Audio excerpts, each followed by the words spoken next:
Imagine yourself under a starry sky, around the warm glow of a sacred fire, where speakers gather to share their wisdom and insights. Creating a sacred space where all are welcome to warm their hands. Here are your hosts, Sarenth Odinson, Snow, Cabra, and Emily Streaking Fate. Discuss spirituality, mythology, animism, and culture around a virtual sacred fire.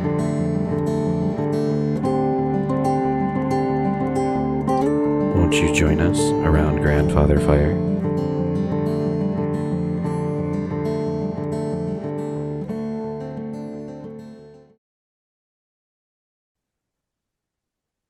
Hail to the Gnregen of fate. The gods, the ancestors, the Veitir, which bring us where we need to be, who we need to be, what we need to be. Hail to the holy ones who see fate woven and carved, spliced and twined.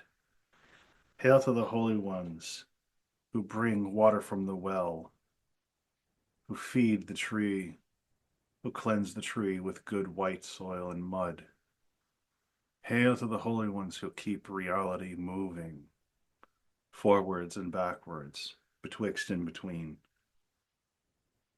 Hail to the holy ones who keep the well and the tree alive and flowing and moving.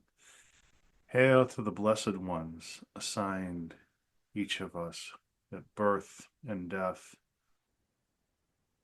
Hail to you, holy ones, who walks with us hand in hand to who we are. O blessed ones, may I face my fate. May I face it with courage and cunning, with skill and luck and care. May I be all that I am fated to be, and all that I dare. That's Duho. Welcome, welcome, welcome to Around Grandfather Fire. This is episode 146 with my good friends and co-hosts Snow and Emily Streaking Fate. How are you both doing tonight? I am good. I was happy that I was not working today because we record on a Saturday, and that is good. Uh, yeah, mostly just been chilling, watching stuff and catching up on wrestling and watching rugby and yeah. How are you, Emily? I'm doing all right. Tired, but it's been a busy and exciting, I think first month, I guess now second month of the year that we're into. Um, did a big ritual last weekend and now preparing for a big ritual at Convocation in a couple of weeks. Trying to Woo! get over a cold. So if I sound a little off, that might be part of it. But I am on the healing end of that, thankfully. How about you, Saranth? I'm doing pretty good. Considering I got my head cracked open, my soul's rearranged, and a whole bunch of other wild shit we can get into later. I'm doing pretty good. I've been working on a couple of different projects, including my new Substack, which is actually live now. I've been working on some posts for that, on what I want to do with it in a sort of a longer term format going forward. I'm looking forward to Convocation. I've got two workshops that I'm going to be leading with those, which is Talking with Trolls. That'll be on Thursday at 10:30 in the evening at present. These times are subject to change depending on the needs of the con. But at the moment, it's 10:30 on Thursday for Talking with Trolls. And then for my other workshop, it is 4 o'clock p.m. Friday, Mirth and Reverence panel discussion that I'm going to be part of. 11:30 that Friday is going to be our ritual that I'm doing with you, Emily, connecting with our ancestors. And then Sunday, on February the 23rd at 11 in the morning, I'm doing Heathen Mouth Magic. So I'm looking forward to all of that. Convocation is just something I look forward to every year. It's a working weekend. It's a fun weekend. It's a weekend of getting together with community and talking. And the workshops themselves are excellent, and sometimes the conversations you get to have in between are just as, if not more excellent or more vital than what you were doing at the workshops. So I love these things. I love going to con, and I'm looking forward to it. Um, so that's what's on my mind at the moment. Is more content for the Substack, the kind of writing that I want to do for that, and where it might differ from my WordPress. That's something I'm contemplating. And I'm going to be launching my workshops through my Patreon come March. So the first one's going to be being a spirit worker, and I've already got the Humanitix profile set up for that. I can put that in the show notes if we want that. But yeah, that's got a bunch of irons in the fire, which are getting up to red hot temperature, but they're not there yet. Slowly warming your iron. Slowly, for a change. Like a weird golf euphemism.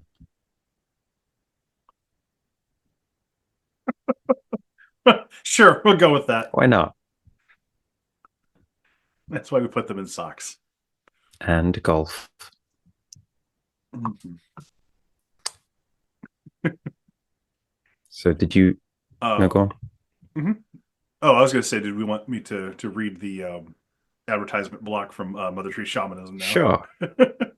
All right. So in March, we're going to be welcoming Mother Tree Shamanism to our show to discuss traditional Mongolian shamanism, from practical techniques to spiritual practices and how they can apply to lives outside of Mongolia. Mother Tree Shamanism is led by a traditional Mongolian shaman who speaks fluent English, and twice a year they teach a year-long course in practical shamanism of nomads beginning in February and September. It's a great opportunity to learn from a legitimate source, as much of the information they share is not available in the West, as the tradition is passed on orally. If you are interested to learn more, please check out their Facebook page or email directly to mothertreeshamanism@gmail.com and keep an ear out for our March episode. We will be putting that announcement out fairly soon, I think. But I believe at the moment it is scheduled for March 15th. So if folks have questions that they want me to put that in the show notes, or Emily or Snow to put things in the show notes as far as questions go, please, please, please let us know.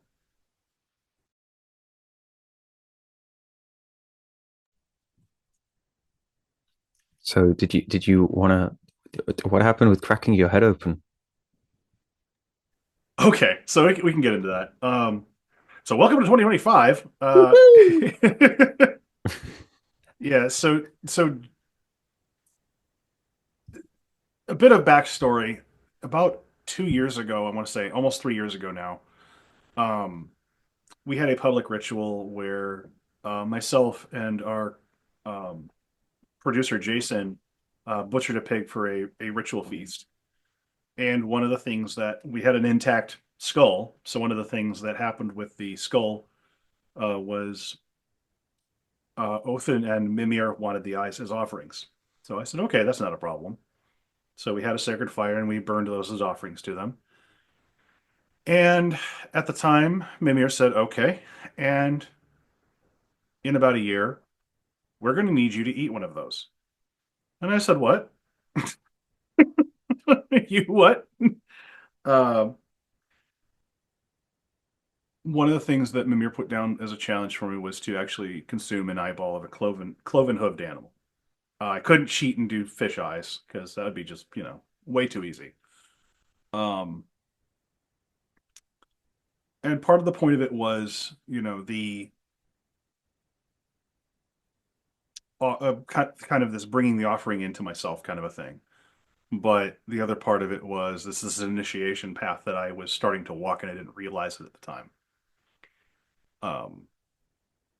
And sometimes, polytheists get these weird, okay, do this thing. And you're like, okay, sure, why not? This is probably one of the weirder asks I've gotten over the years. And checked it out with divination. Went, okay, well, this is a genuine thing. This is not just my brain saying, hey, eat this. And I could either have it cooked or uncooked. They were fine with either one. But the point of it was to kind of mimic Mimir in his consumption of his um, nephew's eye in terms of plopping the eyeball into the Mimir's Brunner. And I didn't quite realize the implications until I was actually doing it.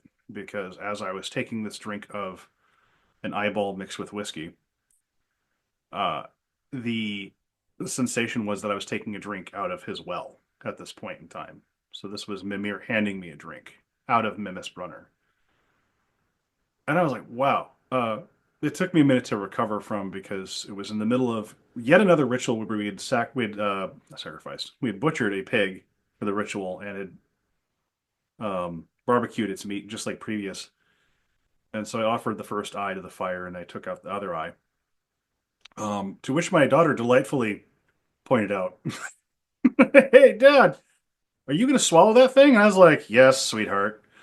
Let's let's focus on what we're supposed to be doing in this sacred space, and we're supposed to be concentrating on the sacred fire. And Daddy's supposed to drink this thing." Wow, that's really weird, Dad. Yeah, I know, honey. Tell me something I don't know. Welcome to Dad's world, kid. Right. Hey, Dad, do you think I can dig out the next eyeball? No, sweetheart. Do not That's a daddy consume project. eyes without adult supervision. So, But Sarenth did. right. Technically, there were No, other she's- adults around. Oh, okay. Technically. Okay. Although at the time, I'm not sure how many of us would actually satisfy Hmm. the check of being an adult, but Enough of you. But it wasn't like I went into this and went, "Ooh, this sounds like a real fun time." No, I actually did do my due diligence, did divination, asked, what's the point of this, etc. And came out the other side of it with a very kind of a vague notion because sometimes when you're getting brought into certain spiritual practices, you're only supposed to know so much because knowing too much kind of gets in the way of the experience. Like if I am intellectualizing it as I'm experiencing it, that's a problem.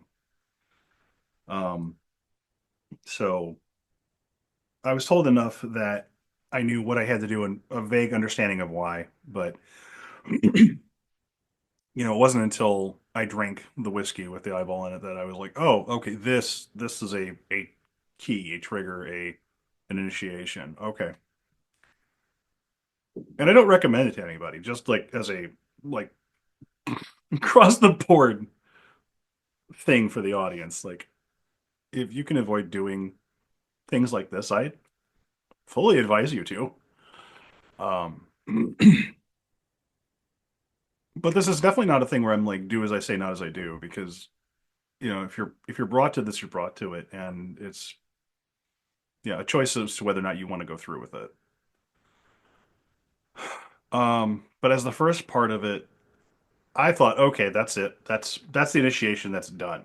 And then about a year or so back, I had a powerful experience with the Nornir coming forward in a trance state, and them explaining that no, this is like that was part one, and we've got part two and three that are going to hit you this year. And I said, okay, what's this mean? And it's part of a larger initiation cycle. It's part of some of it is like it's hard to talk about in the middle of it because I'm still experiencing some of it. Like I'm still experiencing the after effects of this ritual. I have yet to experience the next ritual. But from where I'm sitting, the point of having an initiation cycle with the three primary wells in the Old Norse stories is to bring yourself into alignment with each one of them and with the larger cycles of creation. I think for me at least, there was significance in working backwards from a mythological time perspective because you've got Mimisbrunner, which came after Earthabrunner, which came after Hvergelmir, which is the first well from which all waters are said to spring. And the point of going backwards in time is in part going back to those primordial roots and getting in cozy, like you might with another, say, initiation cycle. Like a lot of people will talk about doing the descent of Inanna. And the point of that is to get in touch with something really deep, really primal. And sometimes it's unutterable because if you haven't gone through the ritual, it's really hard to explain to somebody. Like you can talk about the outline of the ritual, but actually going through it, it sometimes hits upon those ineffable moments. But the broad strokes is that that's what the well rituals are there for, is to take you backwards and align you with primordial mythic time in a very visceral way. So last weekend was Um, the second in the course. It was Earthbrenner, and we had 10 people come over to help out for Sarenth yeah. to support Sarenth in that ritual. So do you know how long the course is? So yes. So the point was the start of this year and then the end of Hmm. this year is when it is. So at the end of this year in December probably is when I'm going to go into the Hervogamir and get a drink from that. And the point is that the spirits of these places give you the drink, I think, in part.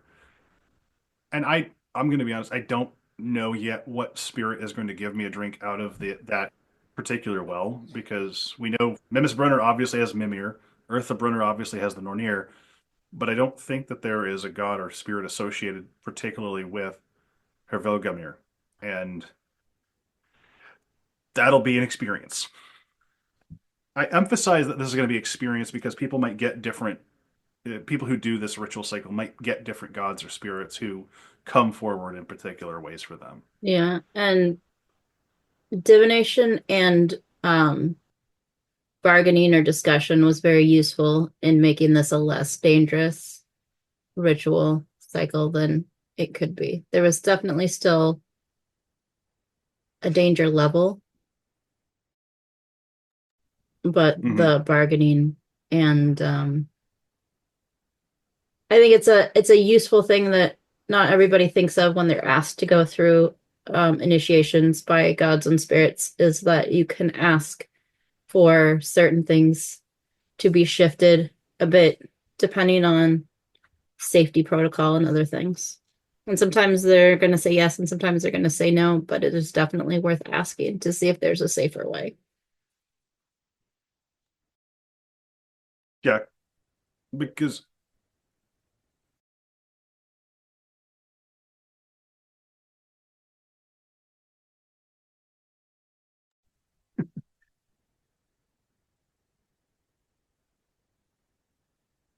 so the thing about going through this ritual is that, the the process for Mimis Brunner was very almost like it was almost a solo ritual inside of a community ritual, because the sacrificial ritual that we did and uh, the butchering of the pig and everything else, that was a community part of it. But then the consumption of the eyeball was a very personal thing and a very some people didn't even notice until it was over and they're like, "Whoa, what's up with Sarenth?" Um, this particular one for Eartha Brunner was intentionally more community based, partly because there was this aspect of bringing back wisdom from this well for other people, whereas the Mimisbrunner ritual portion was very you're getting your own wisdom, you're getting your own head blown open, you're getting your own head fixed. The point of doing the Ethelbrunner ritual was as much for the community to experience that as it was for me to go through it. And so you could kind of look at it as kind of a dual initiation between myself and the community.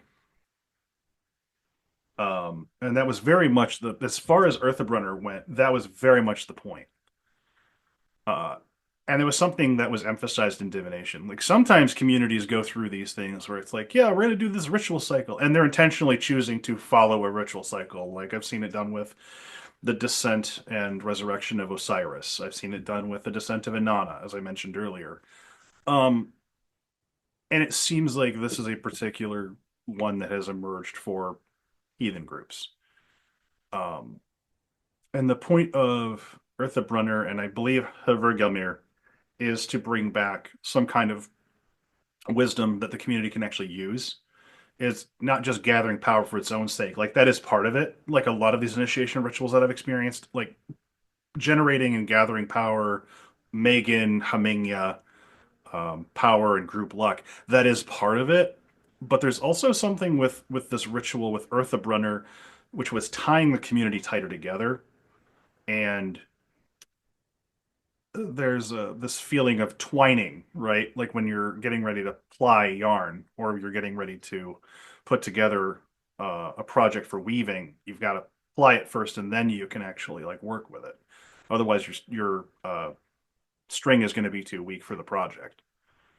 And so there's this kind of community empowerment that can come through because this person is going through this portion of it. The community can be stronger. Like the person might act as the guide in the twining process or the thread around which the other threads twist.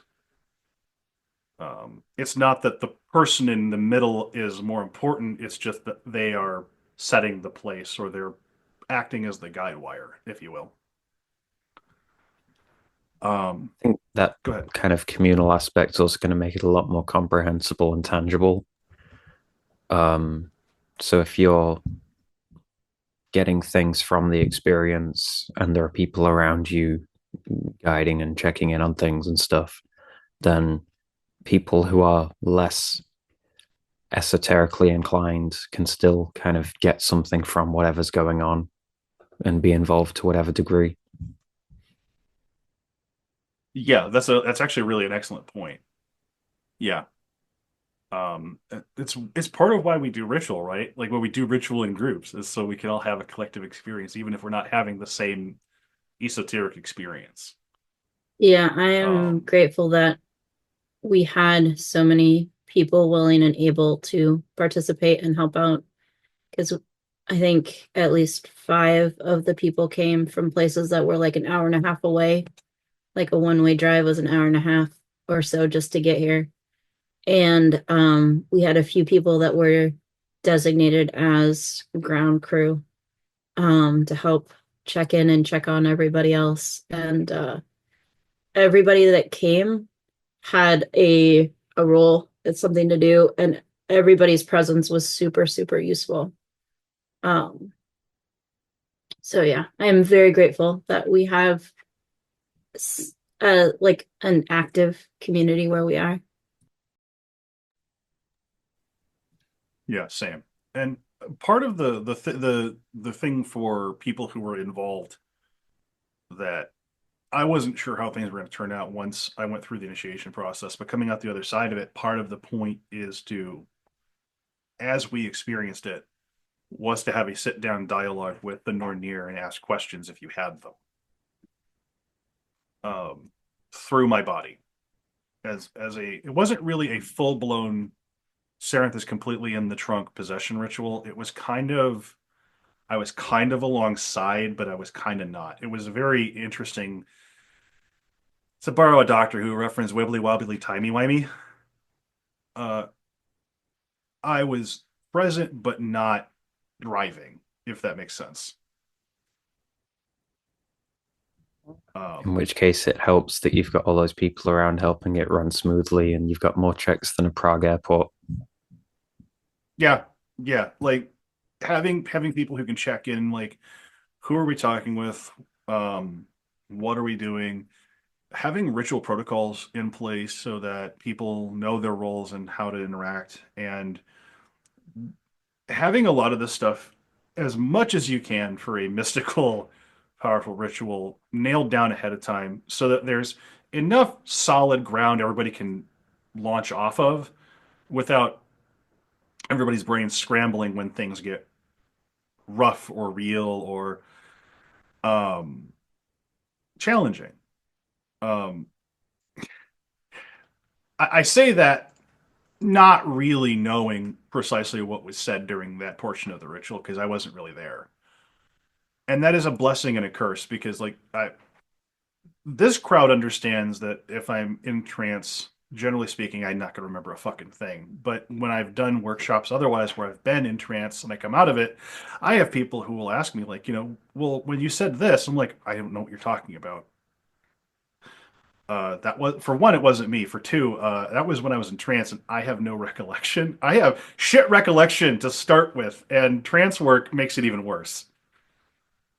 You're talking about a conversation we had an hour ago, and I'm looking for food because I've been doing work for the last hour, and we're having a conversation now. So I don't know, dog.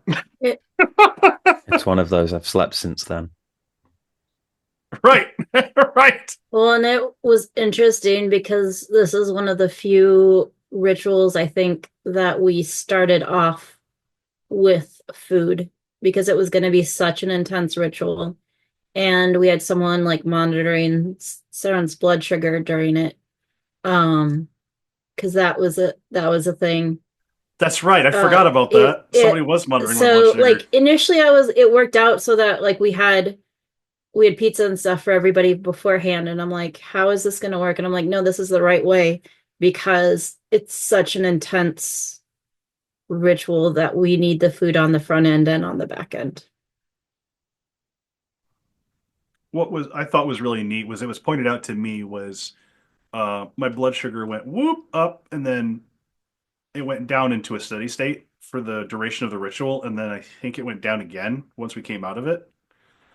And part of the reason that they're monitoring my blood sugar is lately my blood sugar has actually been really great. It's been in normal ranges, and my body is not used to normal range blood sugar because I spent a while uncontrolled, and so being in a controlled blood sugar state, because my body is used to being much higher than what it should be, it feels like I'm bottoming out. And a lot of the time I'm not actually. It's just, oh, this is what your blood sugar should be doing. So my body isn't quite used to it.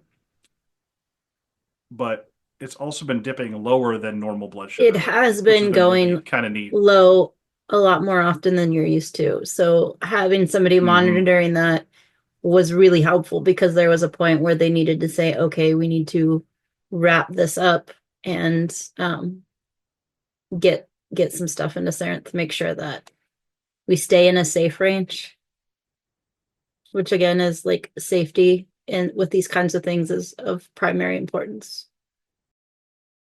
It's really nice that I have a continuous glucose monitor. This makes it a lot easier because you can just pull an app up on my phone and go, that's where he is. Okay, we're not in the danger zone. We don't need to have him pull the plug yet. And I wonder if this is something that the larger community as a dialogue could use talking with, because like when we talk about like ritual safety, like this is actually part of it. Like we're not just feeding you and getting you to drink stuff because it's good for grounding. It's also like your body is going to burn through so much more energy than what you think it will in an esoteric headspace. Because you're like, oh, I'm just sitting there and I'm lying there, or I'm just sitting there and I'm rocking back and forth for an hour. How bad could this be? And it's like, well, if you believe that there is material effects of spiritual significance on the body and vice versa, that your physical body can have a pull on your spirits, your souls, there's interplay there, and you need to account for that. Because if we hadn't, I would have been in deep shit. Because as it was, when I came out of the ritual, I was starting to dip towards low on my blood sugar scale. And like, cool, throw some pizza in him.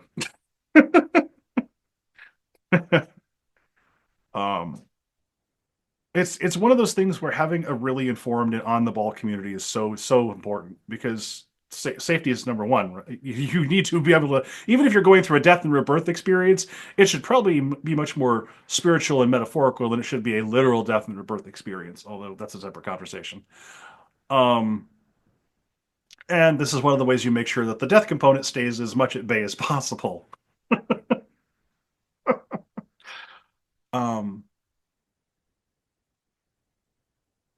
One of the things that I thought was really neat from my perspective as having gone through it is I feel in retrospect a bit more unmoored from time because there's something about that ritual that really kind of made my brain click that what we think of as linear time is like an axis of experience as opposed to being.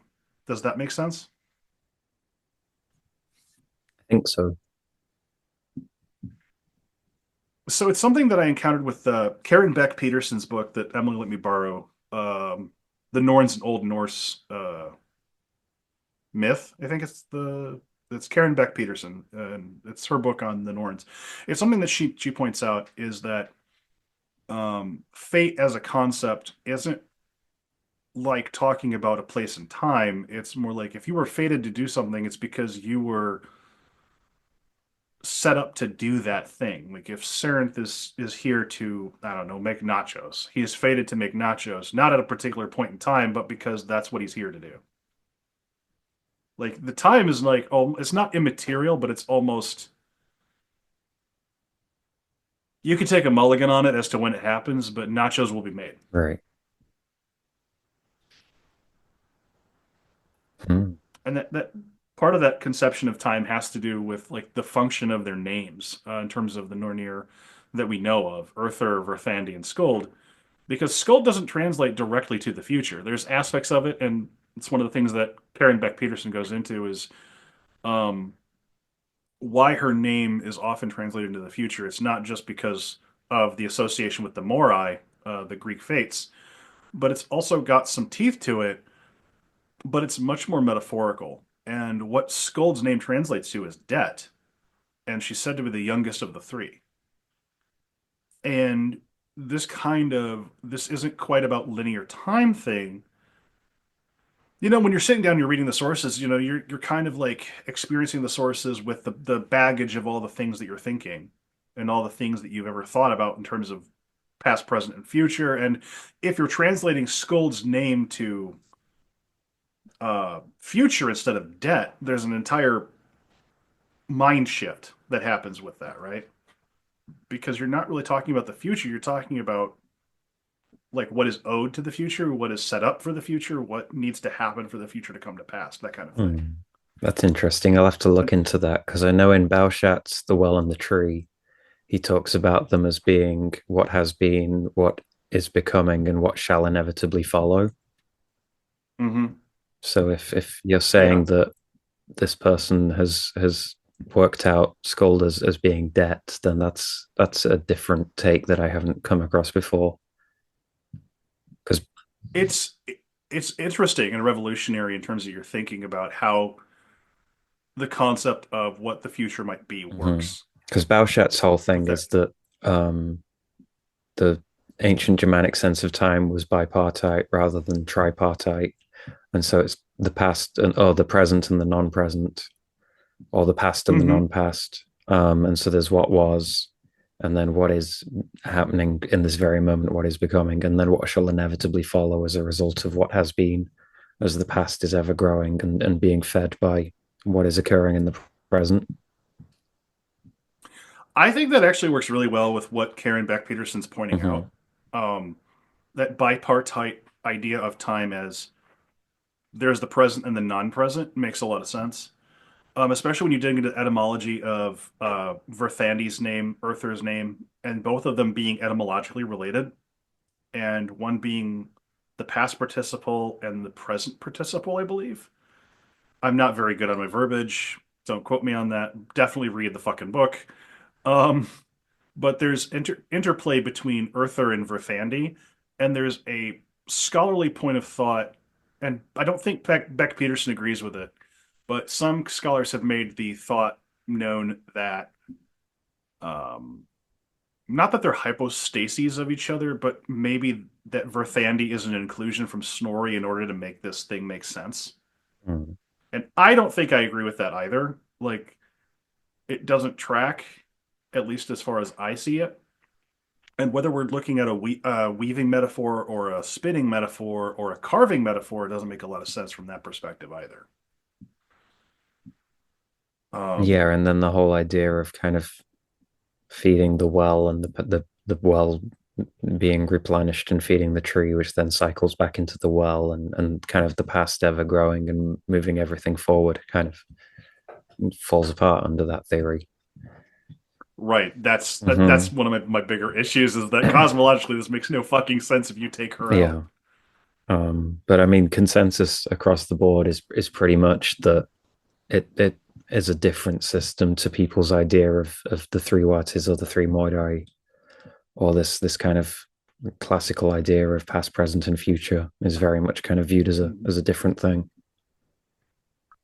I think it works with the tripartite understanding of time, but I think it runs so counter to it at the same juncture that when you start, like, you can understand, I think you can understand them in that fashion. I think people have, and I think at one point I did.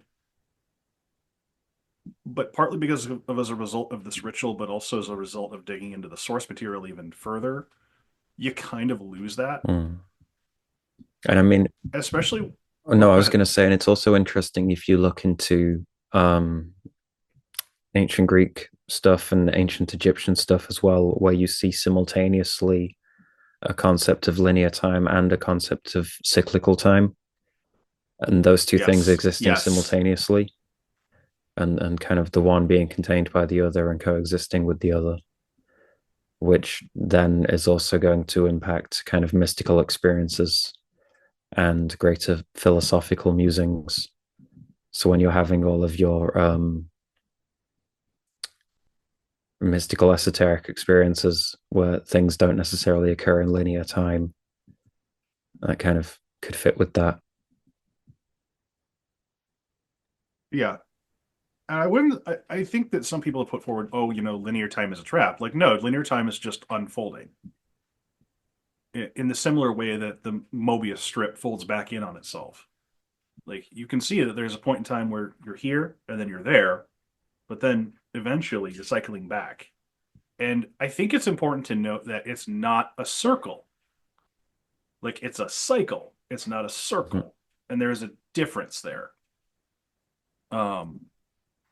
So when we're talking about mythopoetic stories, when we're talking about how we relate to time and understanding and all that, I think that there's actually a lot of ground to be mined, because if your experience of a god is not congruent with their myths, I don't think that that's necessarily a problem. I think that the myths are a roadmap, and that in the grander scheme of things, our gods can go through cycles too. I don't think that our gods are absent from this because they're all bound up in Earther or weird, just like we are, because they're not outside of that flow. They're not outside of the matrix of the weaving or the carving. They're part of it. They're co-creating. So they're in the thick of it with us, if that makes sense. Yeah, I think it makes sense. But I mean, also, even without necessarily wading into the theological discussions as to whether or not the gods are subject to the cosmos and all the rest of it, just the fact that people's subjective experience as individual humans varies so wildly that one person's recording of events and another person's recording of events, even if it's the same event, aren't going to align. That's a very fair point. Because I mean, there's the cliche of the blind man and the elephant, but I mean, one person can listen to a song and go, "Oh, that was really funny," and another person listen to the same song and start crying. So these things happen. No, that's a very good point. And yeah, even with, you're 100% correct. I appreciate you bringing that to the fore, because yeah, I'm curious to see, to that end, I'm curious to see what the other participants in the rituals experiences are longer term as we go through the years. Partly because I'm going to have my experience of what it did to me and how I view things and what my understanding of things is. And they're going to have their own. And I'm really intensely curious to see how all these folks' experiences do or don't change as a result. I know that one of the things that happens for me is, like I said, my understanding of time is a little more on board now. I have to kind of remind myself where I'm at a little bit. My friend Cinti calls that anchoring. And sometimes it's literally just saying my name, my birth date, and what year it is, what day it is. There's this thing I've experienced where if I let my vision kind of slide a bit and go into a light trance, I can and it's much more easy with regards to things and time right now. And I don't know if this is going to be like a permanent fixture in my life or if this is going to change over time as I get used to this new feeling. Um, but like if I look at an object and I focus on it for a little bit, it's actually interesting. I like looking at a bag of flour, I can actually watch the thing unwind from the milling process into the harvesting process back into the it's almost like watching this thing in reverse on a loop. Mhm. Like in terms of its process and life cycle and how it got to where it's at on my shelf. It's really interesting, odd, and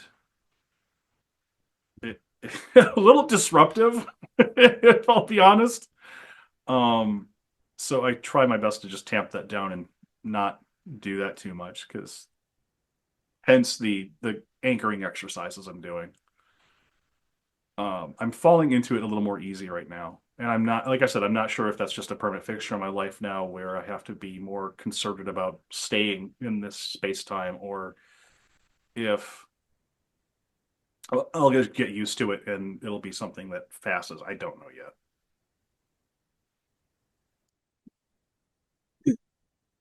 I was just gonna say that during the initiation ritual itself, like you asked us to sing you back to your body initially.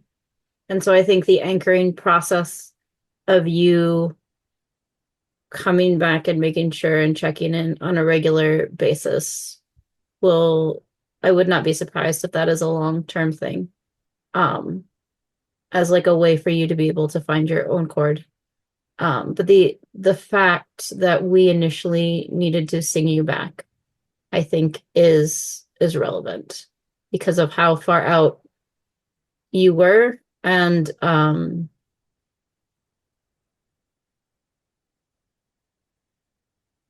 being aware of that, which again, I think is why it was a community ritual. And I am and will ever be so very grateful that everybody came who was able to. Um, because there's no way we could have done it as safely and successfully as we did without everyone who showed up.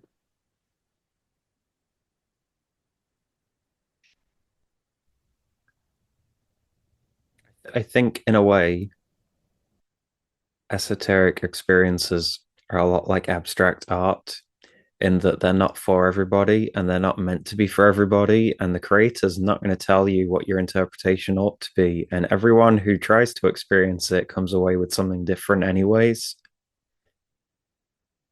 And I say that realizing Yeah. we spent over half an hour discussing Sarent's esoteric experiences here, but the kind of the point still stands that it's not going to be for everybody, and plenty of people either looking at Sarenth or plenty of people, if they had a similar experience, might just leave confused or angry or laughing or whatever kind of reactionary shock that they're experiencing. Whilst for other people, that might be exactly what they're seeking or exactly what they need in that moment. Yeah, I really want to emphasize like my experience with this ritual may or may not be unique, but it's my experience, and it doesn't make me inherently better or worse than anybody else. As a pagan, a heathen, an occultist, a magically inclined person, it doesn't make me better. It's just this is what I'm doing.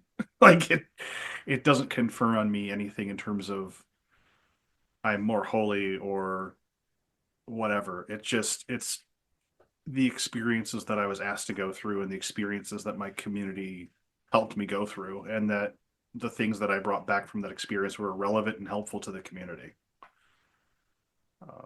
It doesn't say anything about good or ill for other communities for whom that is a bridge too far or this is just too fucking weird. Like that's totally fine.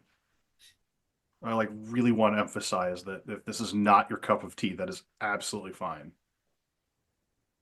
It makes me think because obviously he died a couple of weeks ago, but David Lynch famously said that ideas were like getting jigsaw pieces from another room, and all the pieces you get don't necessarily all go together in the same place and don't necessarily all connect to each other, and you just have to keep going and trying to figure out what the end picture is.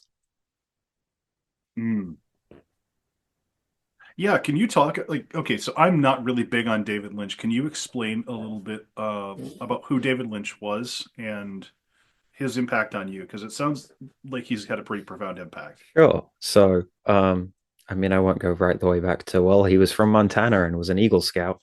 Um, but he was a kind of author of cinema and made films. He also did lots of visual art. He painted and things, and also made music.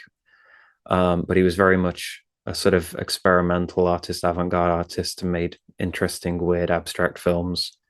Um, People might know his version of the film Dune with Kyle MacLachlan and Sting and Patrick Stewart in it, which, even though his name is on it, by all accounts, he had pretty much very little to do with the final product because of studio interference in one thing and another. So beyond that, people might know of Twin Peaks, the TV show, or they might know of Blue Velvet or Wild at Heart or Lost Highway. And I think the soundtrack to Lost Highway was reissued on vinyl a couple of years back when the big vinyl resurgence was really peaking, because the soundtrack to that had like Nine Inch Nails and Rammstein and all kinds of crazy stuff on it like that. But yeah, because David Lynch's whole idea with cinema was that watching a film should be like having a dream.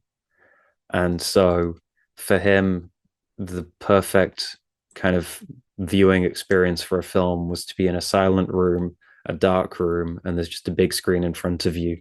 And that's kind of what you're focused on. So it's like going to sleep and having a dream and just watching this play out. Oh, that's fucking Right. cool. And so then that's why in the more kind of overtly Lynchian films, it is quite a kind of abstract, and there's lots of kind of symbolism, and you'll get flashing images as scene transitions, or it'll suddenly cut to black and then you'll be somewhere else in the next bit.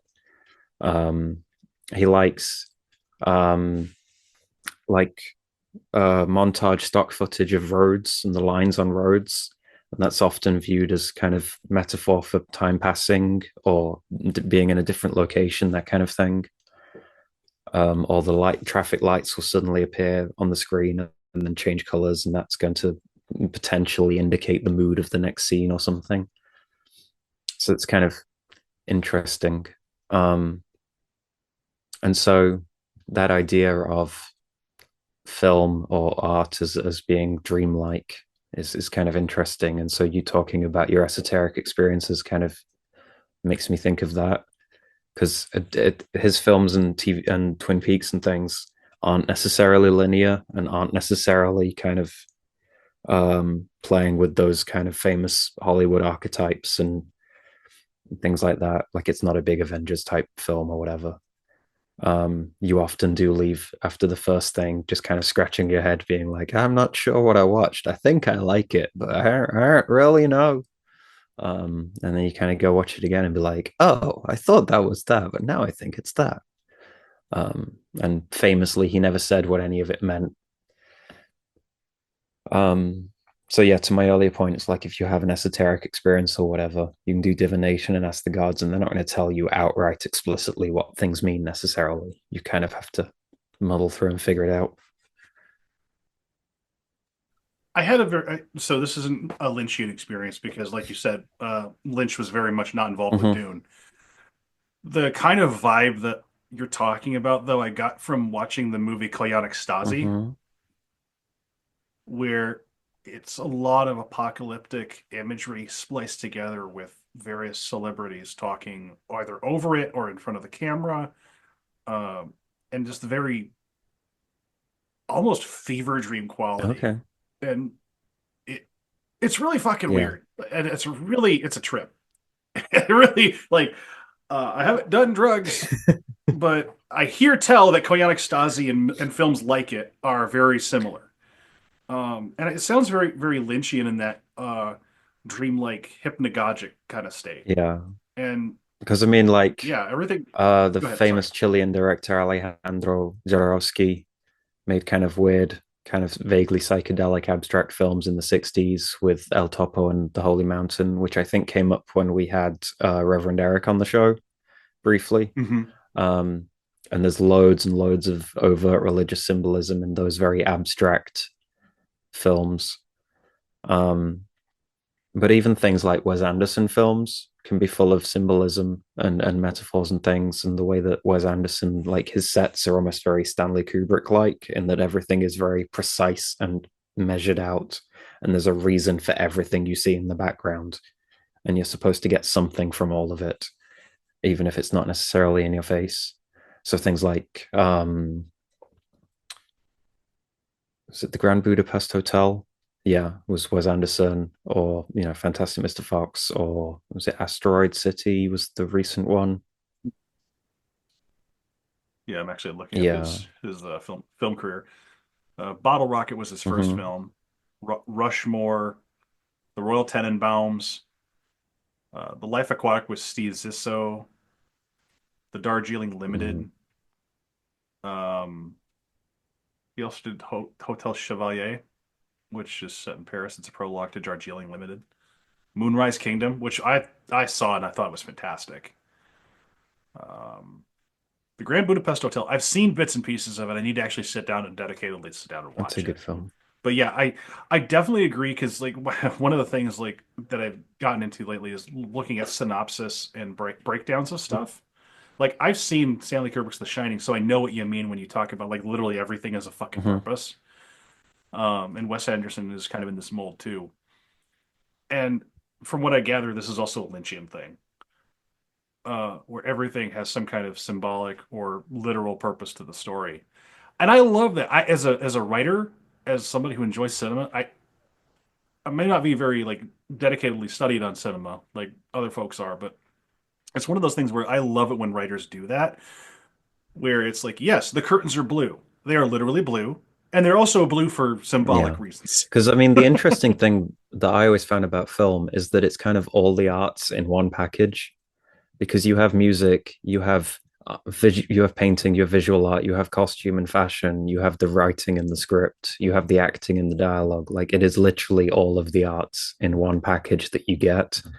And so then Hmm. the range of things that you could express in that medium theoretically ought to be kind of limitless accordingly. And so then from that angle, you can kind of see why people who are into all their kind of art house films and indie films and things get so kind of cynical and fed up with the latest Disney blockbusters and whatever, because it's so kind of lacking in all of that. Um, but yeah, because latter day Stanley Kubrick kind of, I would say, inspired that Wes Anderson thing of like people talk about how Kubrick like demanded all of his sets be a particular way and everything had to be particular shades of particular colors and all the lines have to be like this and everything is symmetrical and so on. Um, and I mean, in all those films as well, kind of circling back, like latter day Kubrick films or Wes Anderson films or David Lynch films or even Jim Jarmusch's films, um, they're very unnatural.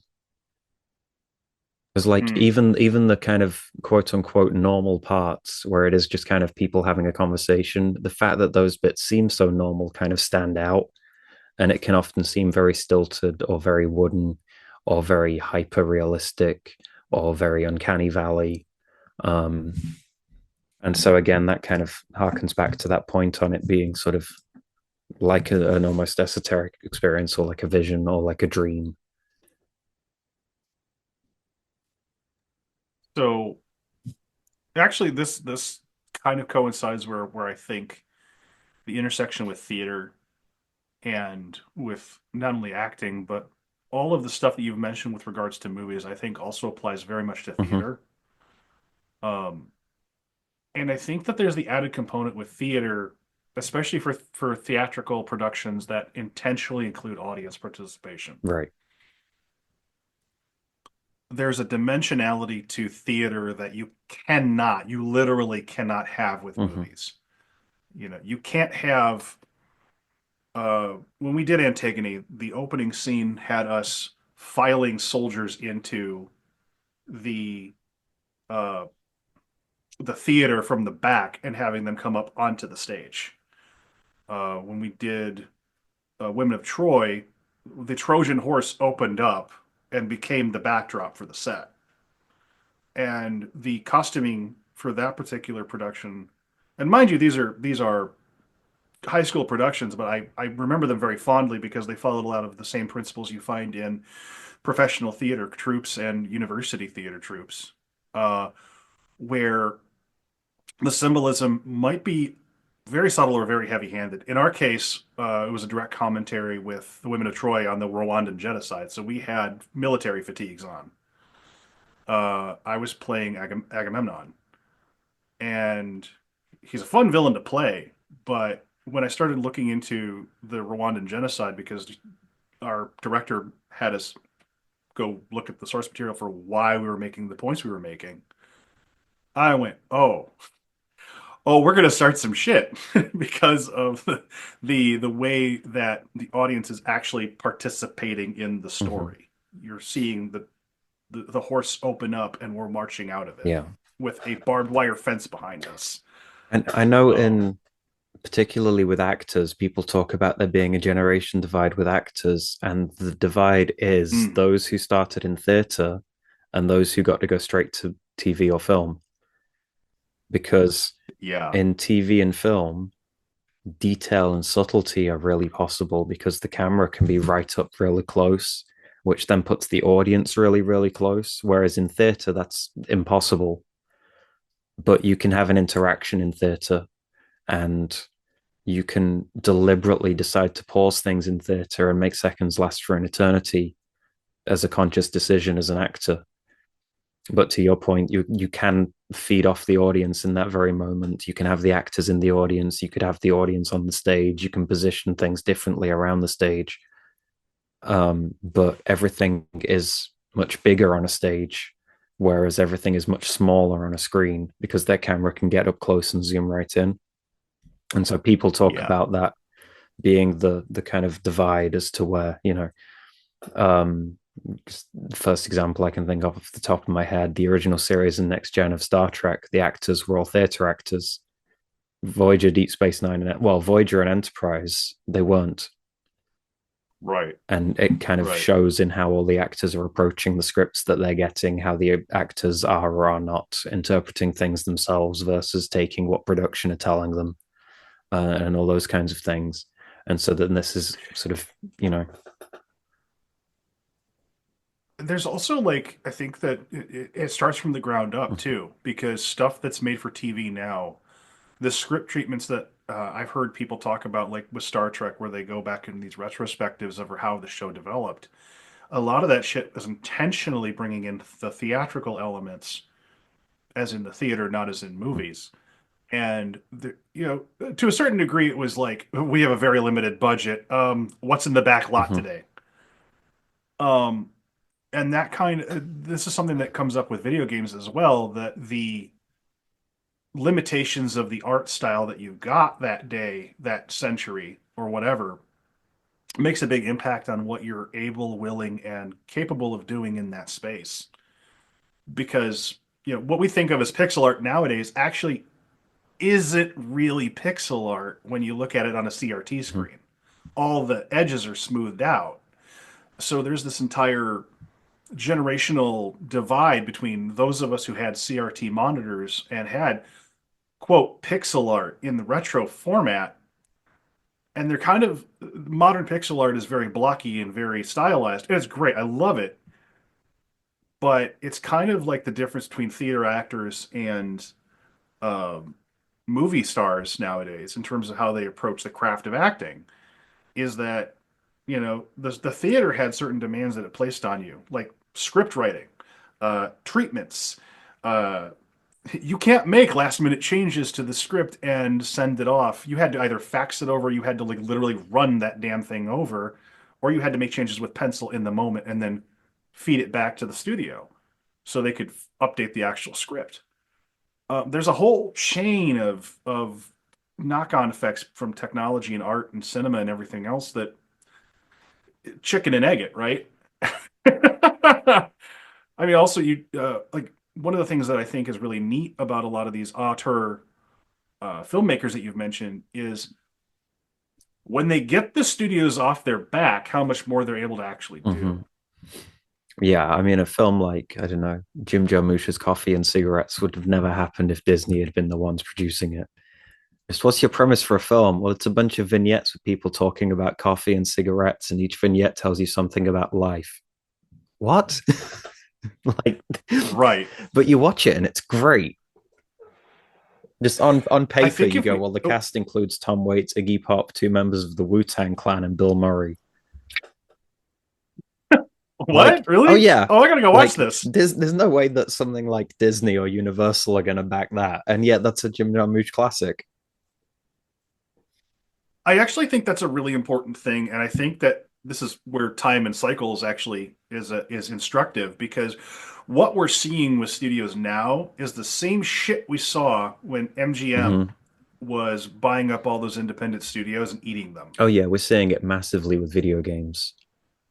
What we're seeing with video games and what we're seeing with streaming services is exactly what we were seeing with films, film companies this time 100 years ago. Yeah, for sure. And so then that's something that will either eat itself or people will actually step in and figure it out and save the day. But a point that you made, which I thought was maybe worth expanding on and can actually connect back to our religious practices and spiritual practices and stuff, is when we talk about theater and film, it's kind of, are you involved or are you just watching it, is very much a question when it comes to ritual. But then when you bring in video games, then comparing theater and film and comparing video games, you then start getting into the conversation of active and passive mediums and kind of how active or passive are you in your practice? Are you simply receiving things and watching things go by, or are you actively kind of doing things? Because if you're playing a video game, if you let go of the controller, the game stops. Like you have an idle animation maybe, and there's score still going, but you don't get any more gameplay if you let go of the controller. Whereas with a film, you can sit there and do nothing and the film will just play. Like it is an entirely immersive experience, and you get David Lynch's dream idea, but you're not actively doing something to keep it going. Whereas with reading books, with playing a video game, you're actively required to do something for the medium to unfold. And so then that's kind of an interesting question to bring up when it comes to ritual, or when it comes to magical practice, or when it comes to learning even. Yeah. Oh, you hit on something I really enjoy about video games as a medium. So I don't know if you've ever heard of it or if you've ever played it, but Spec Ops: The Line really fucks with this idea. For those who haven't played it, I think it's from 2011. It's a first-person war shooter game. I'm going to spoil it because I have to in order to talk about it. The crux of the video game is that it starts off like a shooter, like any other Call of Duty, Battlefield shooter. And then you get started to ask to do horrible shit to people.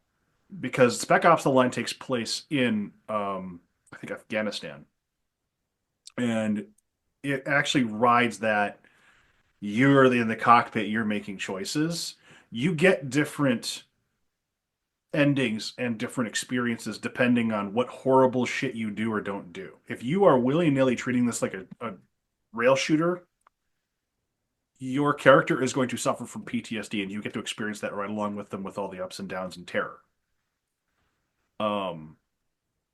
And it was really controversial at the time because it came out of nowhere, because the marketing for Spec Ops was as a usual shooter. It's like another regular war game, like another Call of Duty type. Yeah, making a game out of war. And then it kicks you in the mouth. It came out and everyone played it and they went, huh. And all of gaming for a moment had a moment to pause and consider, wow, the media I'm consuming has something to say, and it just decked me in the balls and smacked me in the face. This Call of Duty type shooter shouldn't feel like it's comparable to the Stanley Parable or to Disco Elysium or, Right. And I love it when games intentionally fuck with that sense of perception. I think the first video game that I experienced that with was Earthbound, because you actually put your name in as part of the character creation process at one point. No, it's not during the character creation, I don't think. It's actually like halfway through the game. Anyway, you get personally involved in it. Like you the player, is personally named if you put your name into it.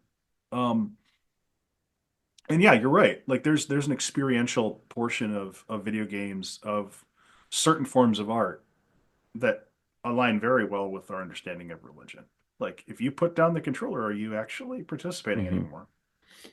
And are you just following the linear path and going, yep, got this, got this, got this, got this? Or are you actually kind of diving in and exploring the world and seeing what's under every rock and in every tree? And are you smashing all the boxes in case they're holding something and rolling into all the vases just in case?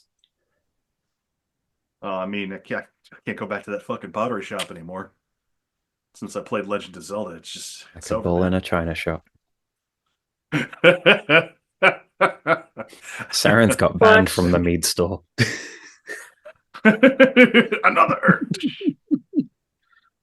Watching movies is very passive, but I think the active component there is in having the power to select, which is why, like, I don't know if I've watched any of David Lynch's films, but I do try to include like some foreign films and some indie films when I watch movies, because I think that diversity is useful in getting our minds off its regular bearing, like muscle memory. You drive to work 100 times, like you don't even have to think about it. If you watch movies made by the same people for the same culture, for the same storyline, you don't even have to think about it. So making the active choice to choose things that will get you thinking, or that will take you down a path that you're not used to, I think is part of the active part of watching a movie. And I think the other active part is whether you do anything afterwards, as far as does that movie stimulate you to research a topic or write a poem or create a piece of art yourself. And not every movie is going to do that, or even just have a conversation. But I do think those are maybe the hidden active aspects of watching a movie. But I think if you don't cultivate a diversity of input, then you're not going to get a whole lot on the output side. I mean, it's that whole idea of how do you define art? And if we're defining art as kind of the expression of a thought or an emotion, then are you receiving that thought or emotion? And then what are you doing with it? Like, do you take it in and then just let it go and carry on with your day? In which case, was it a worthwhile endeavor? Or does it change you? Or does it change how you then do the next thing? Or how you perceive something? Or your understanding of a given thing?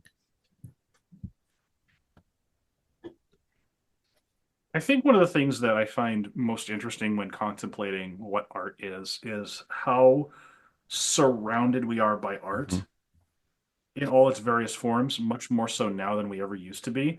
You have to be much more functionally literate than previous generations with, maybe not functionally literate. That's maybe not quite the thing I'm going for.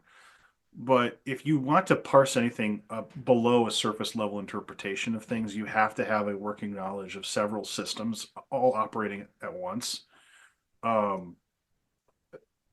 If you're not just going to merely respond or merely take in, and I know that merely is doing a lot of heavy lifting, but I think part of it is the convenience and technology involved with producing art. So it's really easy to silkscreen compared to what it used to be 20 years ago, even. It's really easy to direct to garment print versus what it was 20 years ago. When I was coming up in college doing graphic communication, you had to put some time, effort, and money into getting a silk screener, but then the world was your oyster. You could do damn near anything with the silk screener. Well, and I think Previous to that, oh, sorry, go no, go ahead. ahead, finish. The previous to that, you had to go through this whole process of getting designs approved, of having access to a distributor and all this other stuff. Whereas you could now effectively do all of this here. If I want to make an independent piece of art and slap it on a t-shirt or a coat or whatever, it's much more easy to do nowadays than it was, previous. And the quality of that art just depends on my craft and my layering of symbolism and all that other stuff that goes into making something. Sorry, please go ahead. No, I was just gonna say it's interesting when you apply like that thought to ritual, and that we have so much access to written rituals now that people have created and put out in books or online. There is some access to public rituals, and you decide if you want to attend, if you're able to, whether it's an online public ritual or in person. You decide if you're going to attend, the extent that you're going to participate, and then rituals that you develop for yourself. Are you starting from base one and crafting it? Are you using like the skeleton of something that you've learned from someone else? How much are you creating? How much are you borrowing? And what are you looking to get out of it? Attending public ritual, you might just be looking to get out a feeling of community. You might be looking to go through some sort of transcendental experience. You might be looking to, I don't know, get something else. But it's interesting in that are you looking for something different with your spirituality? Are you looking for the same kind of feeling over and over again? Are you looking to like what ways are you looking to expand? Are you not looking to expand? Are you just looking to root and for stability? Just some interesting questions to ask yourself when you're looking at your spiritual life and the kinds of rituals that you might want to do or engage in, create, or attend versus not. Because there's definitely times where I think we're overloaded with other things, and not going to the ritual is the right choice, not attending the ritual just for your own self-care and healing. Yeah, I mean, I think for as many different reasons people might seek out a piece of art in whatever medium or format, you probably get just as many reasons as to why people seek out religion or spirituality. And, for some people, it is the communal aspect. And for some people, it is, something higher or something more personal or something deeper or whatever. And so it's just kind of allowing for all those different things. But I mean, I suppose to kind of staple together points each of you have just kind of made in the last couple of minutes, you kind of need for both art and for religion and spirituality, you kind of need that privilege to take a moment and have the time to think about it and have the time to stop and have the time to seek things out or do things differently and have the resources to be able to do so, which not everyone feels able to do, whether they are or not. Because many people kind of digest the art or the media that's put before them readily without necessarily feeling that they have the ability to look for alternatives in much the same way people often just kind of take their religious views or philosophical views or spiritual practices that are kind of thrust upon them without necessarily feeling like they are capable of looking for alternatives and stuff. But I mean, we and presumably most of our audience are the people who look for the alternatives. So I think it's important to note too that there's nothing wrong with liking the equivalent of McDonald's or Marvel or the like, whether it's regards to your media intake or to your rituals in a more metaphoric sense. Like if the thing that brings you pleasure and brings you connection with the gods is very simple, very down to earth ritual, there's nothing wrong with that. But there is a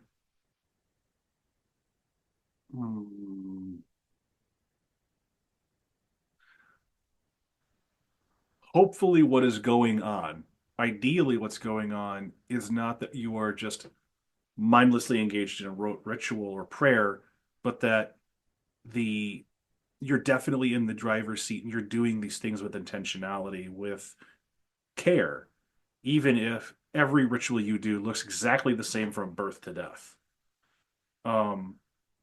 Because the thing about art, the thing about life is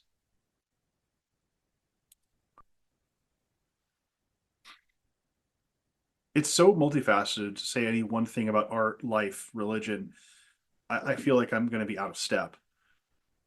But there's almost a tragedy I feel when people sleepwalk through their religion, or when it is such a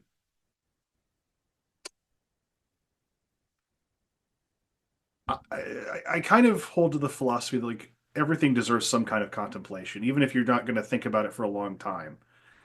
Um, like I'll step in and defend Marvel movies. Like some of them are absolute fucking trash, but some of them are actually really deep and great. And one of the things that I look for are hidden symbolism. Like one of the things that I'll think about would be like Black Panther, or why Kenneth Branagh shot Thor the way he did.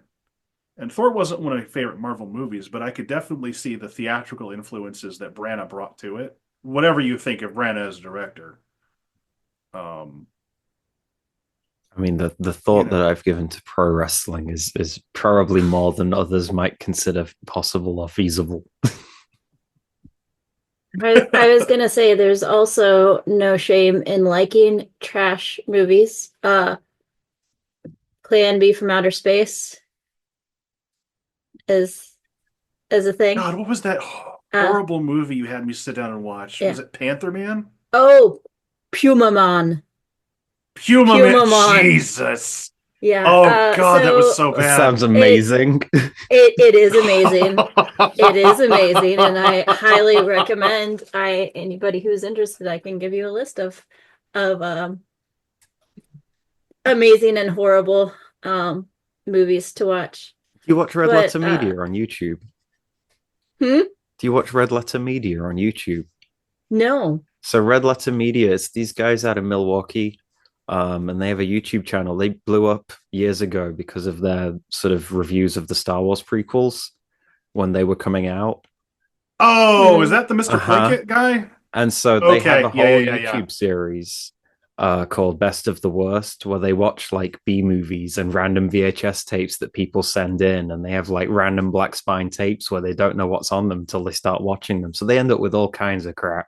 Like, you know, it could be a Japanese fiddle player in the southern US, or it could be a training video for people working at Safeway, or it could be like some attempt at trying to make a Police Academy 7, or God. And it's amazing.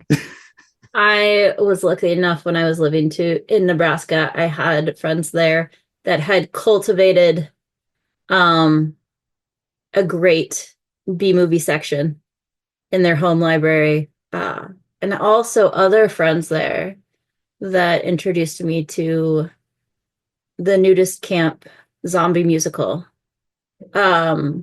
That might not be the actual name of it, but that is basically the plot line. So yeah, I'll go look for it. It's fucking terrible. There are a lot of quality bad movies out there, but when it comes to like the religious practice, I do think making the choice is the important aspect.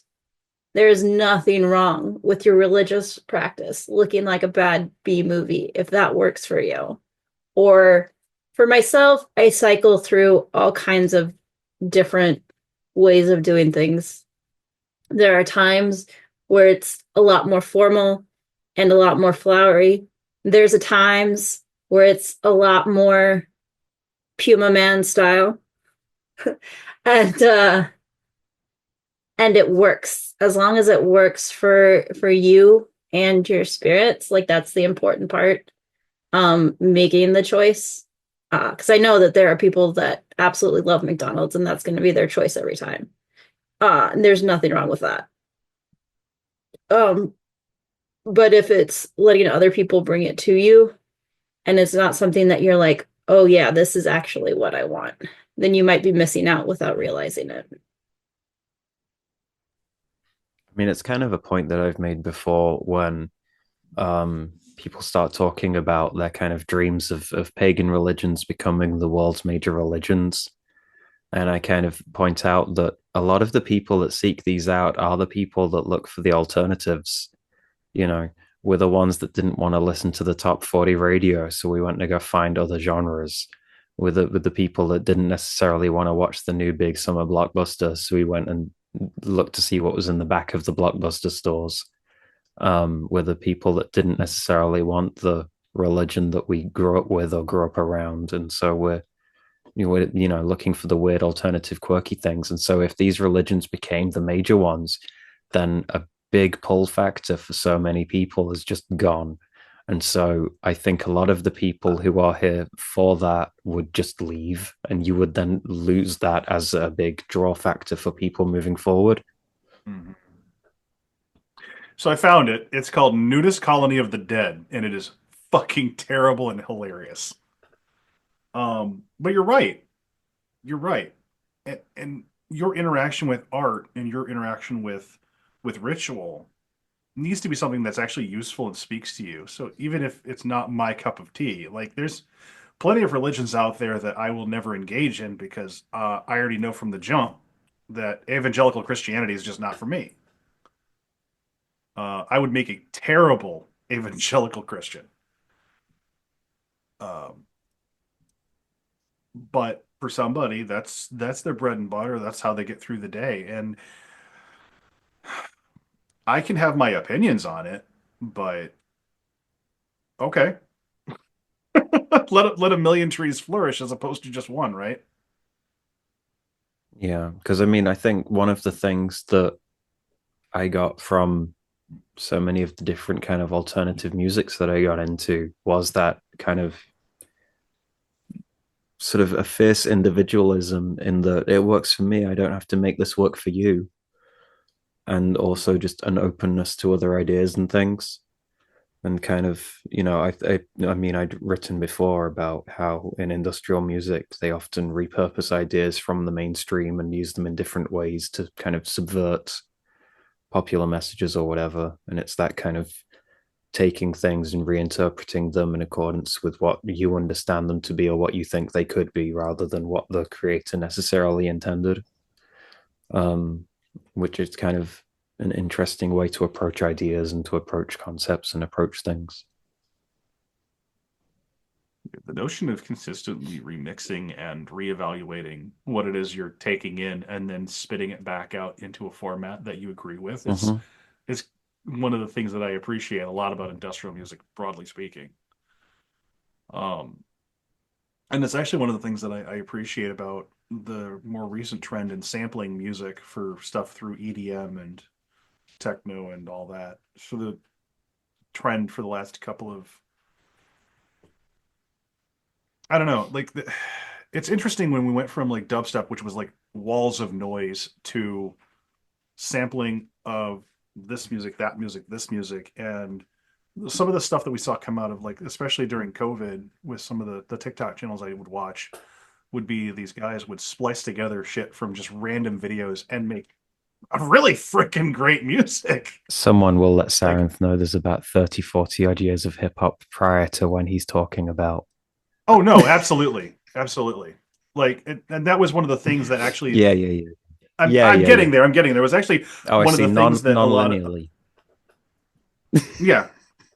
No, I mean, I'm genuinely. Yeah. My introduction to the splicing and the techniques and all that was through. I had to work my way backwards. because there was entire genres of music that I didn't realize did this before some of my like really beloved like I'm a huge fan of Daft Punk, and I didn't realize the stuff that they were sampling, the stuff that they were on the shoulders of giants, and I didn't realize that till they and others started talking about that. Because then it's kind of the question of, in your paganism, if you're going to sample Christian ideas, how are you using them? How are they serving you? Are you just taking them as they are and giving them back exactly as they are? In which case, how have you made them pagan, or how have you made them fit into your paganism? Or if you are going to do something with them, is that necessarily the raw material that you ought to be working with? Are other options out there and available? Yeah. I mean, we see this all the time in pagan religions, like, oh, well, this concept is definitely a Christian idea. And it's like, no, if you actually like look etymologically speaking, if you look at the history of what this thing, like sprinkling with water. Like sprinkling with water is a classic. Oh, well, that's a Christian baptism. Yes. And also, it was noted in this particular I had the source in my head and it blanked. But blessing a baby with water to invite it into the clan and to make it one of the people is a very, very fucking old ceremony. Like, to a certain degree, like, are you reinventing the wheel, or are you just reduxing something that's been reduxed a million times over? And it doesn't make it look you're doing necessarily bad. Just are you doing it with the understanding? Yes. Are you remaking the Hidden Fortress, or are you turning the Hidden Fortress into Star Wars? Right. Well, and I think the diversity in community helps with like having a healthy community and different ideas. Like with Saren's initiation ritual, there were people there that were not heathen at all. They were just all people that are part of our like spiritual community that were willing to come and participate and help out in different ways. As Zac Efron once sang, they were all in this together. Exactly. Yep. And we have participated in other rituals that are not heathen. I mean, to be fair, neither of us is only heathen. Right. But participating in rituals that are outside of our normal purview, I think helps us grow. And I appreciate that paganism allows that. I also think like looking at different religions and learning from different religions is a fascinating thing too. And if there was not that diversity of religions, not just pagan religions, but non-pagan religions as well, we would be missing out. Honestly, it would be kind of like me watching nothing but Hallmark movies for the rest of my life. Why would you do that to yourself? Your father? Like, that's what your dad does. I know. Be nice. No. No, I fucking hate Hallmark Channel. But I recognize that it brings him happiness. While I recognize that it brings him happiness, it makes my fucking teeth itch. There's just going to be some ritual formats and some art that I can't abide because it just grates my soul for whatever reason. And it doesn't even necessarily have to be soul grating. It just has to be mildly annoying enough to keep me away. Yeah. So. Well, and I think that's the truth that not everything is for everyone. Just like Absolutely. Not every initiation ceremony is for everyone. Not every ritual is for everyone. Not every religion is for everyone. Mm-hmm. It's like So I was going to say, it's just like we said on a recent episode, it can be for anyone, but it can't be for everyone. Right. Because when you start doing that, you start losing the distinction between genres of music, genres of film, and you're making soup, which is fine if your plan is to make fucking soup. But you actually need to have like some components to make it a soup too. Otherwise, you're just throwing shit in a pot. Well, just and not hoping. Sorry. Go ahead. Sorry. I just feel very strongly about the fact that not everything goes together. And it's okay to say this thing is not for me, or I am not for this thing. As human-shaped people, we only have a certain amount of like time and energy anyways. So we couldn't even do all the things if we wanted to. But I also don't think that if we tried to do all of the things, it would work out well. So I think just we're not suited to certain things that other people might be better suited towards, and vice versa. And again, that's the diversity that allows for healthy growth and expansion. Yeah, and I think there's something to be said for distinct categories and being able to recognize what you're looking at and all this other stuff. I actually think that ties in like really broadly to how spirituality and magic things in pop media can be approached. Because once you've discerned or drilled down, like this is the thing, this is what it does, this is its function in this medium, then you can start to really play with ideas, right? And like you've mentioned before about how Lynch intentionally brings in these hypnagogic states. Well, then you get other directors who will be like, this is a straight-laced A to B story. There is no fluff, no bullshit.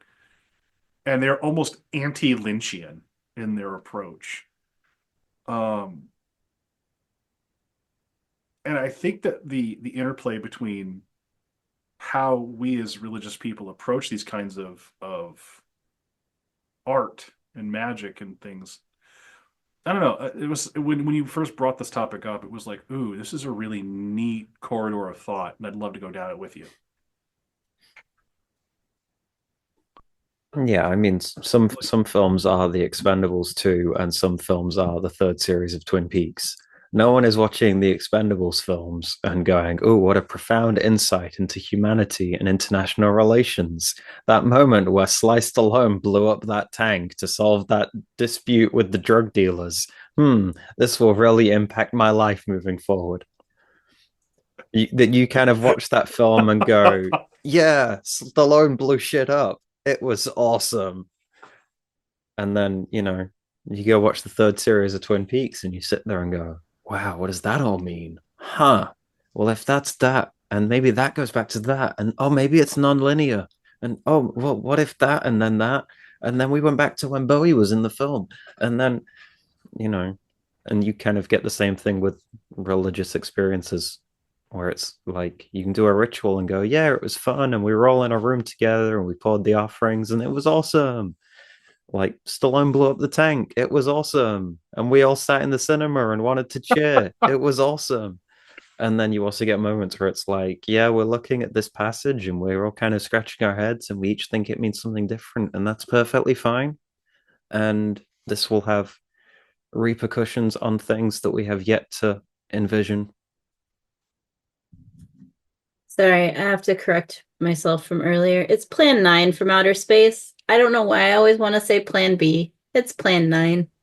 Oh, Plan B sounds like a very different kind of I know. Every time I say Plan B and I'm like, it's not that. It's Plan 9 from outer space. Plan 9 from outer space, the Ed Wood film. And the Tim Burton film, Ed Wood, goes into him making it. Yes. Is it any good?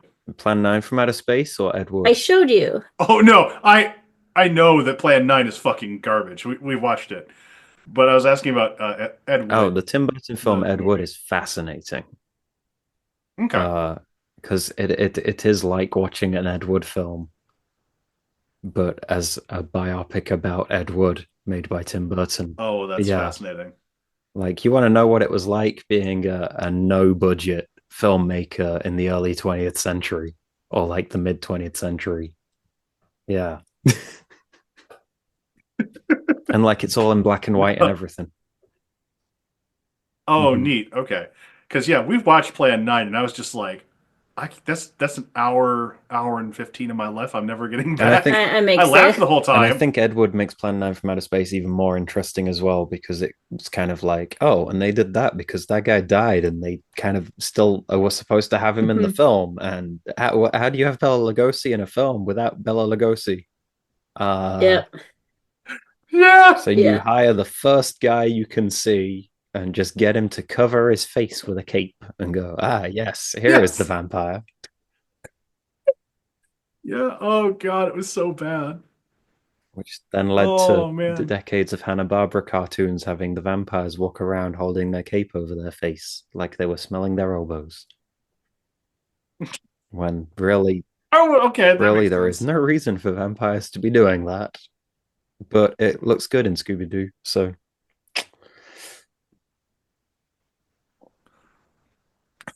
but yes, I some guess. some Oh, some sorry. ritual and religious community moments are like when Superman saves the day and Christopher Reeve flies around the earth and saves Lois Lane, and it is wonderful, and everyone in the cinema cheers, just like everyone in the room doing the ritual clinks horns and drinks mead and has a wonderful time. And sometimes it is like watching, I don't know, A Clockwork Orange, where some people are vaguely traumatized and some people are just kind of chin stroking and going, I see the deeper meaning here. And some If your ritual is like a Clockwork Orange, maybe, maybe talk at you need length. more checks and balances in place. Yeah, you might need more ground crew or a few more. Okay, Yeah. okay, that was a bad comparison. I thought you were gonna do it like going to McDonald's or something. No, we're doing Clockwork Orange here. Yeah, from Superman to A Clockwork Orange, one of them will make you cheer, the other one will not. If you cheer at one, we're going to question everything about you. When Christopher Reeve says Oh. that he's just part of the team and doing it for hope, just truth, justice, and the American way, it is wonderful, and we all cheer and clap. If If that if comes that out of happened in A Clockwork Orange, you'd be like, "What is Alex on about?" honestly, it would be kind of in keeping given Alex's character arc. Oh. Oh shit. Oh. But I also wanted to kind of ask, because we've talked quite a lot about the intersection of art and ritual. Are there portions where you intentionally include certain forms of art, aesthetic, and format, for lack of a better term, um, to bring a kind of feel to your rituals? Or is it like I'm engaging in this particular ritual in this particular way to elicit a reaction? Is that kind of something that you bring to your religious practice, and if so, in what ways? I mean, I think there's always going to be some kind of visual design involved when it comes to shrine setup. And I think as critical of um, Instagram pagans, for want of a better term, as people might get, you kind of can't escape the fact that there is some part of your brain that goes, this looks good when you set up a shrine. Like it's never 100% utilitarian. And there's always some degree of this looks good. These things go together. The spacing here is pleasant. You know, um, and so then that is kind of interior design and architecture or what have you. Um, and then people talk about music for setting ritual atmosphere or ambience or helping you ground into the moment, which music and sound is very good for, anyways. Um, but then I know I've said before in the past that because music seems so omnipresent, sometimes having no music for ritual can kind of make those moments stand out even more. Because to an earlier point of yours, kind of when you were talking about art being everywhere more than ever, like music very much so. Like you hear people blasting it out of Bluetooth speakers. It's on every advert. It's on every film. It's on every TV scene. It's coming out of phones. It's people's ringtones. It's playing in shops when you go into them everywhere these days. Um, to the like people can't travel without music on, and kind of there's the big criticism these days of are people actually actively listening to music or is it just wallpaper? Um, That's actually becoming a critique of like mhm. Netflix, even. Like there were a recent report that I read where Netflix CEOs were like, man, make this less dialogue heavy. Make it so that somebody who can just like cook their dinner and ignore the TV while they're watching this. And I'm like, have you failed to understand your own medium, my guy? It's because they want the TV playing and people paying for it. Right. If it was about creating art, then a lot of the Netflix series would not be there. It's we are aware of the fact that this is basically a fun, complicated screensaver for people whilst they do other things because they want background noise. And I mean, people needing things for background noise is fine. You know, people do things differently and bring wide different ways, and there's no criticism of that. But I think the question of how present are people for these things and how actively are they or are they not paying attention to them and engaging with them is interesting. Um, which then also is a question that kind of brings us back to ritual. Kind of, are you present in the moment or are you just kind of going through the script? I think ritual clothing and ritual jewelry are another aspect. I know you, Sarenth, particularly ritual clothing is a big thing. For me, sometimes it is, sometimes it isn't. And jewelry can be as well. So like the Yeah, art, it's huge. the art on Sorry, oneself. And Mhm. occasionally for me, like ritual paint or, for some people it might be makeup or whatever plays a factor as well. Um, but I think that is also a way in which art, like making yourself up to look how you desire for the ritual. And I know for some people, like they will change during the ritual as a way to signify going from one phase to the other. Yeah. Yeah. That makes a lot of sense. I mean, in my own work, like doing the ritual clothing with like traditional possible arch-heathen outfits is a really visceral way of me connecting with the ritual, with the gods, ancestors, and the Vatia. And part of it is like my theater background. Like I loved that shit. I never felt more like Agamemnon than when I put on the fatigues and uh, started wielding that machete and gun. There is something about costuming that really gets you into the The role. ancient Greek assault rifle. I mean, I did mention earlier that we were doing a updated commentary on the Rwandan genocide. So, like, when I put on the fatigues, but especially there was a mask that went with this character. There was a face mask, like, to block his mouth off that I took off during the introduction when I shot the king. Um, and,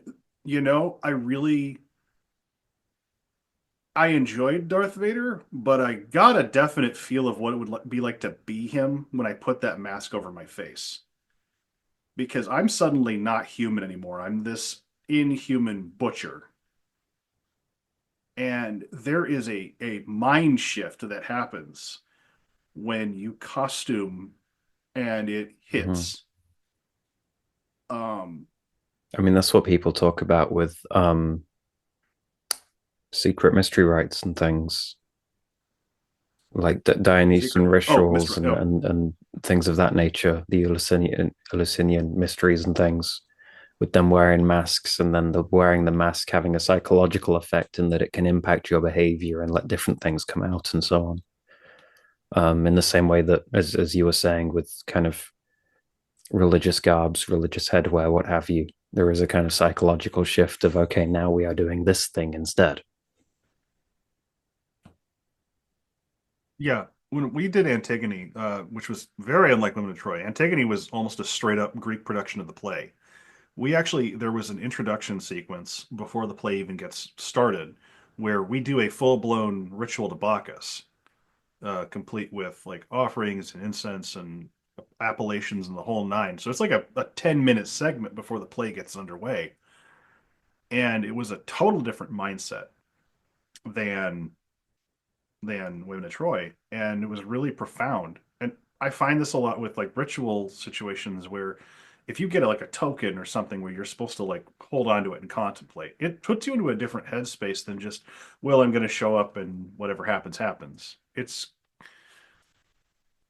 a story beat we've hit a couple of times here where like how involved are you? Well, props really do actually make you more involved. Physicality makes you more involved. Um, I think that's one of the beautiful things about, as you mentioned, with your spaces being both aesthetic and practical. Um, this is where the rubber meets the road for a lot of ritual. This is where a lot of the rubber meets the road for a lot of religious life is um, if my shrine space is impossible to access, I'm not doing ritual. If I can't take my necklaces with me, I'm going to have to find something else so that I can bring this representation along with me. I have runes on my arms. They can't take those off even if I can't wear my jewelry to work. I might have to cover them up for this, that, or the other reason, but yeah, okay. Um, how we dress, how we present ourselves, how we are, like how you show up, really, right? That's kind of what we're getting like eventually drilling right down to.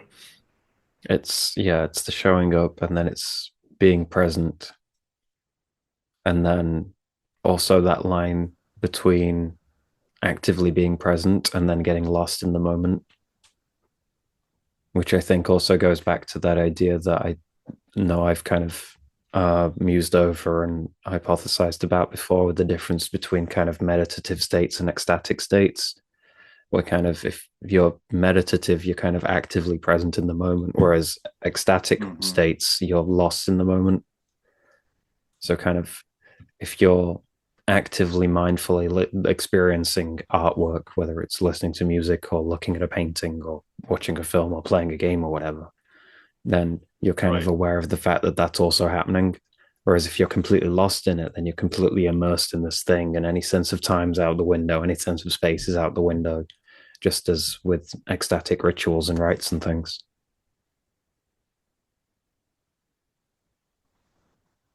So I guess my question is, since we've talked about this quite a in a roundabout way, do you think that modern pop culture, in whatever form you wish, can broach into or become spiritual or religious?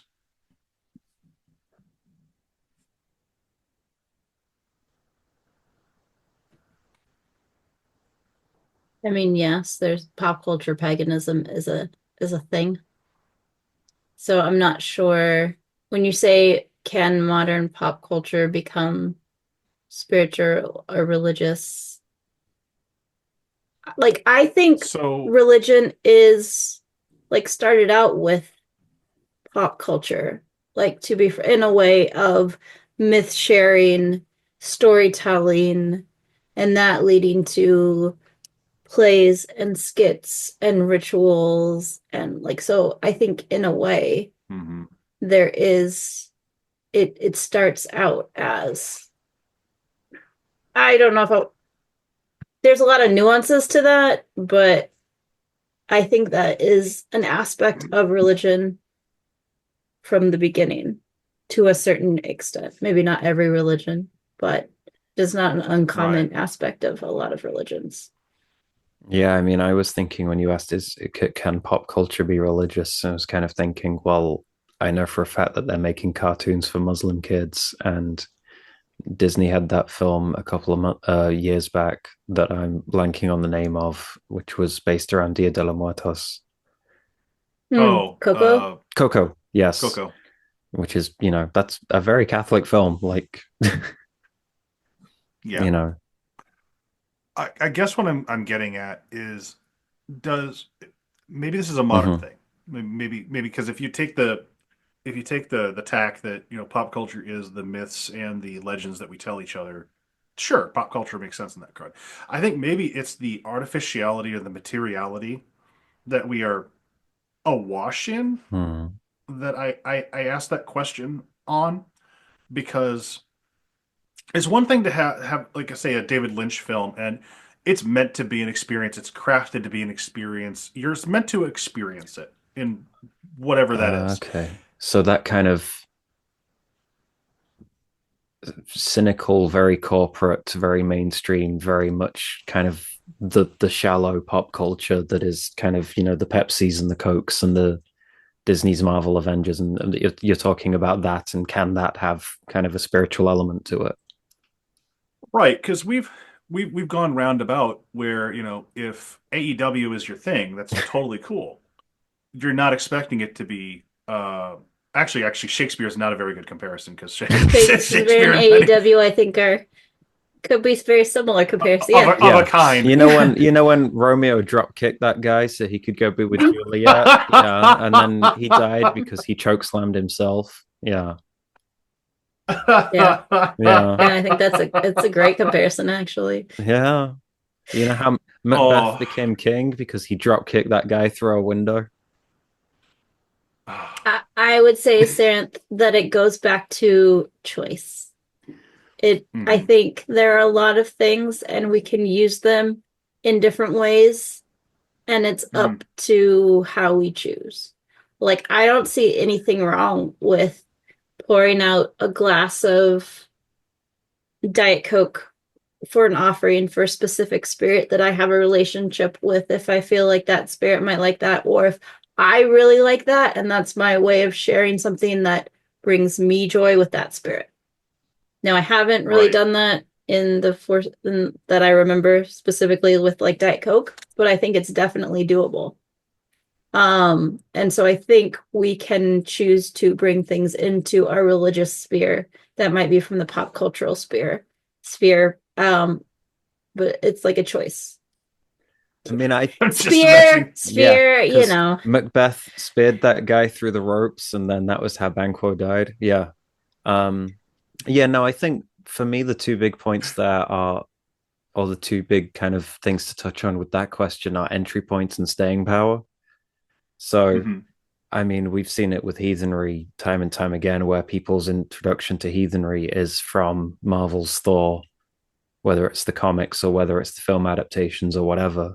Right. And there's or Vikings TV show, or the Ragnarok TV show, or Norsemen or Northmen, or the Gods of War video game recently, or whatever. And that's fine. That entry point is whatever that entry point is. I think the other thing, though, is then staying power, which is that if you experience these things or watch these things or play these things or whatever, and you get something from it, that's great. But then the question is, will you get something from it to a similar degree or a comparable degree if you revisit it? If you revisit it, does it seem just as profound and touching?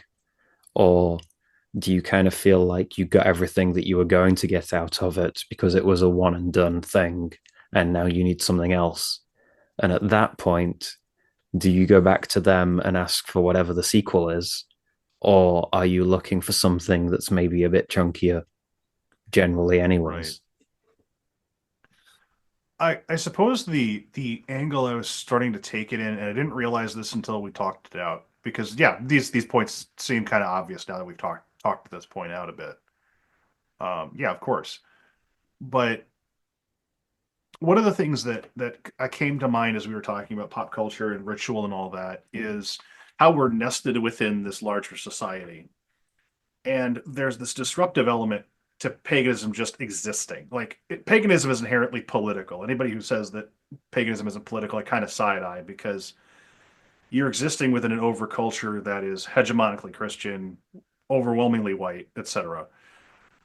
And I wonder if we're occupying the same splinter space as like Adbusters did for advertising, or think of your niche counterculture movement, and how useful or not useful it is to hack the pop culture devices around us in terms of like bringing our ideas to the forefront. Like, I hear this kind of talk in leftist spaces a lot, where you kind of have to have these conversations at different levels depending on where you're at with this person, right? I'm not going to come right off the street to a person that I don't know and explain to them what my Eartha Brunner ritual initiation was like, because that's just not the introduction to paganism any jackass needs. Um, but I do know that me just being outwardly pagan at work is disruptive. It makes a difference in people's lives. Just being who and what I am, being forthright about what I am. And I wonder about the counterculture nature getting us lost in the sauce, because at what point do you just like burn out your rebellious streak, and there's, like you said, like there's nothing to come back for after the third or fourth take, right? And I guess that I'm just kind of in this contemplative headspace with since you proposed the topic of like, how do we keep our distinctiveness, not disappear into the pop culture, but still somehow live our lives, but also, I think maybe this is just the conundrum everybody faces, but it's not unique to us. But I don't know. It's just, this is where my head went, and I wasn't sure quite how to get there. Um, but it's one of those things where I hear from magicians who are like, "Yeah, well, I'm going to use the McDonald's logo to effect this change, and this worked in this capacity." Like this is something I hear from chaos magicians, and it's a fascinating bit of magical play with existing symbol sets. Like you're not going to make McDonald's eat itself, but maybe you can use the corporate logo as a means to a magical end or something. Um, I don't know. Like maybe my brain's going in too many directions at once, but um, this is kind of where my head Mhm. is at the moment with regards to thinking about our place in mainstream culture, pop culture, kind of looking at us, kind of sort of like Agatha All Along, for instance, is a really good example of this, where there was some playing with pagan ideas and then going back to the Marvel formula, where there were some profound things that were said, there were some profound things that were done, and now the moment's passed and it's not made a really big impact on the larger culture. But it was really cool to talk about it for a little bit there with the what's 7, 8, 9 episodes or whatever. I think I'm on episode 6. I haven't finished the series, but in a lot of pagan circles, there was a lot of talk about Agatha all along, kind of starting to get us, and like Marvel kind of dropping its embarrassment of magic as opposed to it's all just quantum physics, and the gods are just aliens. Uh, Kind of putting that down and magic being a real thing in the Marvel universe as opposed to this thing they're kind of sort of embarrassed about and they wanted nothing to do with when they started. Um, I wonder if that's maybe indicative of the overall trend or what have you. So it's just my brain's going a lot of different directions. I'm rambling, so You're good. We're we're I we're hope we're at about time, anyways. We've been talking for a while, and there's been some big questions and points, and hopefully plenty for listeners to chew on. hopefully not too much. Yeah, I mean, the only thing that I will say regarding considering entry points when talking to people unfamiliar with things, because when you're, very familiar with things, you kind of know it at all levels. My fiance's intro to David Lynch's works was the short film What Did Jack Do, which came out in 2017, and that was not a good entry point for David Lynch. I thought it was amazing, and as I was watching it, was sitting there looking at her at the corner of my eye, going, "Oh no, oh no, oh no." As we're watching David Lynch interview a monkey, and I'm like, "This was not a good entry point."